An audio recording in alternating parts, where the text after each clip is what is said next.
வாரத்தில் 7 நாளில் 5 நாள் நல்லா இருக்கேன், 2 நாள் உடம்பு சரியில்லாமல் ஆயிடுது. அடிக்கடி இதை சொல்கிறதுக்கு எனக்கே கஷ்டமாக இருக்குது. என்ன பண்ணுறது, 40 வயசு வந்தாலே 40 பிரச்சனைகளும் சேர்ந்து வரும்னு சொன்ன மாதிரி என்னோட அனுபவத்திலே நான் இப்போவே பார்த்துட்டு தான் இருக்கிறேன்.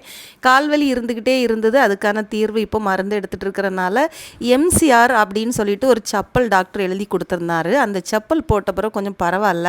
போனில் எந்த பிரச்சனையும் இல்லை. ஆர்த்தோ டாக்டர் தான் பார்த்துருந்தோம். உப்பு குத்தி வாதம் அப்படின்னு சொல்லியிருந்தாங்க. ஒரு பிளட் டெஸ்ட் எடுக்க சொல்லியிருந்தாங்க. அதில் விட்டமின் டி வந்து ரொம்பவே லோவாக இருக்குது, நார்மலாக இருக்கிறதுலேருந்தும் ரொம்ப லோவாக இருக்குது அப்படின்னு சொல்லியிருந்தாங்க. இந்த மாதிரி இருக்கக்கூடாதுன்னு சொல்லியிருந்தாங்க.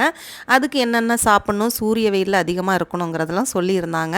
இந்த வீடியோ ஞாயிற்றுக்கிழமை எடுத்த வீடியோ. சர்க்கஸ் கடியில் எல்லா பொருட்களையும் போட்டு குப்பை குளமாக இருந்துச்சு. பசங்க லீவுங்கிறனால எல்லாரையும் வச்சு அப்படி க்ளீன் பண்ணுவோன்னு தொடங்க போய் தான் அன்னைக்கு நைட்டே எனக்கு உடம்பு சரியில்லாமல் ஆயிடுச்சு. உடம்பு சரியில்லாமல் ஆனதுலேருந்து அன்னைக்கு நைட்லேருந்து பார்த்தீங்கன்னா என்னோடய பையன் தான் யூடியூப் பார்த்து சமையல் கற்றுக்கிட்டான்.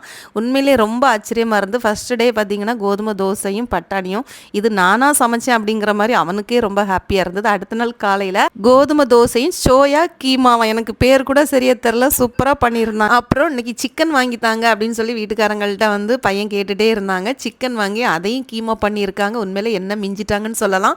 இப்படி ஒரு சமையலை பண்ணுறது இவர் தாங்க, வேறு ஒன்றும் இல்லை. எனக்கு இப்போ உடம்பு சரியில்லாமல் இருக்கிறது பெரிய ஒரு கஷ்டமாகவே தெரியல. ஏன்னா எல்லாமே பசங்களே பார்த்துக்கிறாங்க.